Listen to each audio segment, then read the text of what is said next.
আসসালামু আলাইকুম everyone, welcome to my new vlog. অনেকদিন থেকেই প্ল্যান ছিল মুভি দেখবো, বাট এক্সাম থাকার কারণে দেখতে পারিনি। দ্যাটস ওয়াই এক্সাম শেষ হওয়ার পর ঠিক করলাম দেখেই ফেলি। আজকের ভিডিওটা হবে সেটা নিয়েই। আমার বাসার কাছে যেহেতু সনি স্কয়ার, তাই মুভি দেখতে সনি সিনেপ্লেক্সই আসা হয়। আমি আজকে আফরান নিশোর দাগি মুভিটা দেখব। টিকিট আমরা অনলাইনে কেটে ফেলেছিলাম, এখন এখান থেকে কালেক্ট করে নিচ্ছি।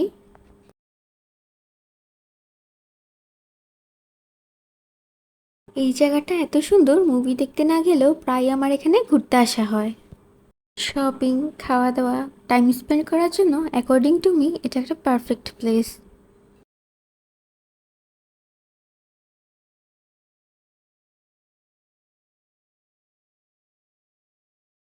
মুভিতে এখনো অনেক টাইম বাকি ছিল, তাই আমি এখানে ওয়েট করছিলাম। মুভি দেখার সাথে পপকর্ন তো মাস্ট, তাই একটা পপকর্ন নিয়ে নিলাম। মুভির টাইম হয়ে গেছে, তাই এন্ট্রি করছি। মুভির ফার্স্টের দিকে আর মাঝেটা একটু ক্লিপ নিয়েছিলাম।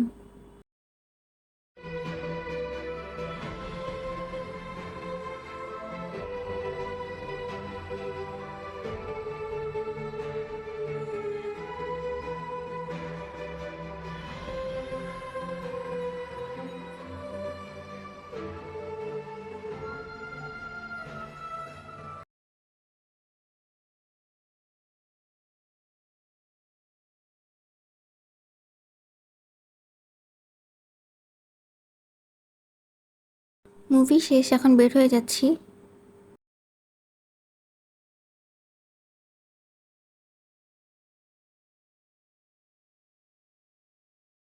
মুভি শেষে চারপাশে একটু ঘুরে বের হয়ে গিয়েছি।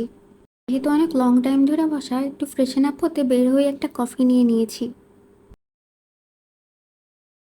কফিটা খেয়ে অ্যাকচুয়ালি অনেক ফ্রেশ লাগছিল।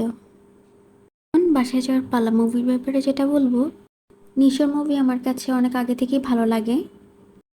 তার অ্যাক্টিং, মুভি স্টোরি সব কিছু মিলে পারফেক্ট ছিল। এর আগেও আমি ওর অনেক মুভি দেখেছি, সুড়ঙ্গও দেখতে গিয়েছিলাম হলে। আপনারা যারা এখনও তাকে দেখেননি তারা দেখে নিতে পারেন। It was a really good movie. I hope you like my video. If you do, please like my page. আজকের ভিডিওটা এখানেই শেষ করলাম। আল্লাহ হাফিজ।